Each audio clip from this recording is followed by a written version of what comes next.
Depositarios es el título del largometraje escrito y dirigido por Rodrigo Ordóñez, cuya historia sucede en un futuro no muy lejano en la Ciudad de México. Depositarios es una película mexicana de ciencia ficción, ¿no? Ubicada contra un contexto de ciencia ficción, pero diría más que es una especie de drama policíaco, ambientada en un futuro no muy lejano, que pasa un poco por un presente alternativo, ¿no? La película comienza en 1978, me parece, en donde empieza a desarrollarse esta industria de los clones en México. La gente se conecta como si te conectaras a internet para depositar en ellos todas las emociones que te causan o te provocan dolor, angustia, enojo, para vivir ahora sí que dopados, ¿no? En un mundo feliz. Pero básicamente es el punto de vista de un montón de personajes alrededor de este mundo y de cómo afecta a este mundo sus relaciones amorosas, cómo lidian entre ellos un montón de batallas éticas y de qué lado de la línea se paran, ¿no? Y básicamente pues como que la gran premisa y la gran pregunta de la película es qué precio estamos como sociedad dispuestos a pagar por nuestra felicidad, ¿no?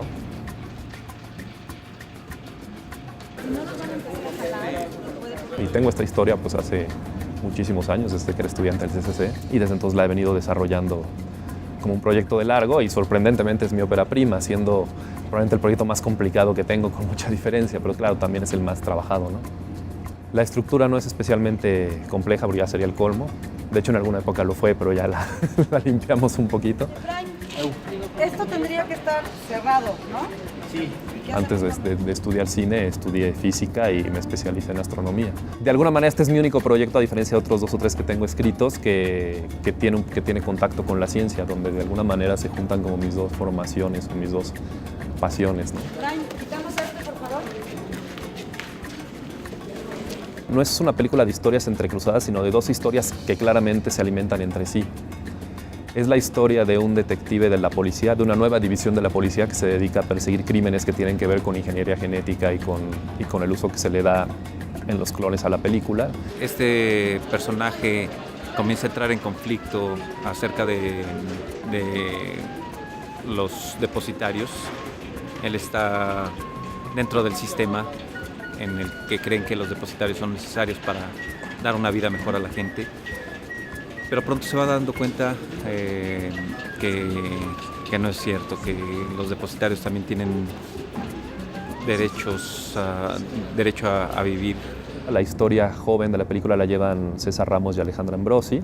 Bueno, Carla es una chica, digamos, centrada. Ella es maestra y trabaja también en una biblioteca y vive muy tranquilamente hasta que conoce a Pedro. Un chavo que no puede superar la pérdida de su chava y entonces se roba a la clon de su chava para tratar de tener una relación que sustituya a esa relación perdida, ¿no? Llego a tratarme de conectar y resulta que hay un error en la conexión. También está Karina Gidi con nosotros, Pepe Sefami, Tenoch Huerta, Claudia Ríos. Y hay muchos personajes pequeñitos que los han hecho actores increíbles, ¿no? Que a lo mejor han hecho 3 o 4 secuencias, pero extenuantes. Tenemos testigos que dicen otras cosas. Yo solo me defendí. Es una película donde a mí lo que me importa es la historia pequeña, íntima, humana, digamos, ¿no? Sí tiene como estas grandes secuencias y valores de producción, pero siempre enfaticé que no es una película de efectos especiales. Lo que la hace ser una película de ciencia ficción es este supuesto de que hemos encontrado la forma de evadir nuestra realidad inventando a estos seres que finalmente son seres humanos. Es una película donde lo que sí es importante es el diseño de producción, ¿no?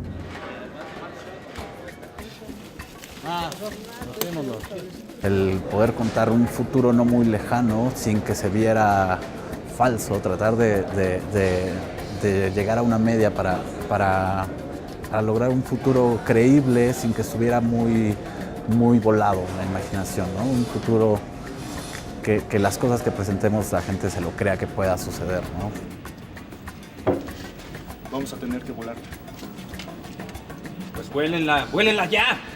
La escena más complicada que teníamos, que fue como el gran reto, fue el almacén de los depositarios, para lo cual construimos una maqueta y teníamos que integrar la maqueta junto con el set real, ¿no? Teníamos bandas rodantes donde había filas de depositarios que tenía que tener gente moviendo esas bandas, gente moviendo tanques. Entonces fue un set como muy complicado. Luego se empieza a mover cuando ya tenemos una acción allá, ¿no? Sí, después de un ratito. Yo ahorita mando la grúa en el ensayo.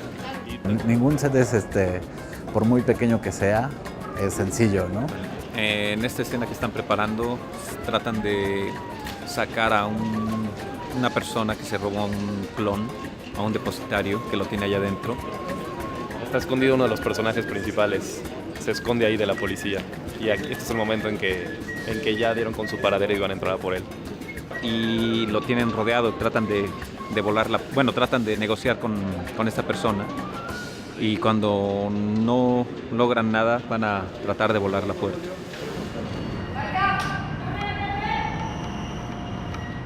¡Salgan del pasillo!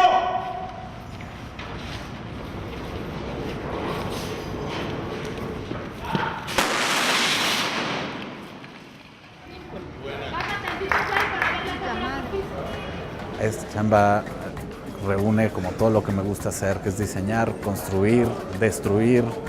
Entonces esto es lo que me llena y conjuga todo lo que me gusta hacer, ¿no?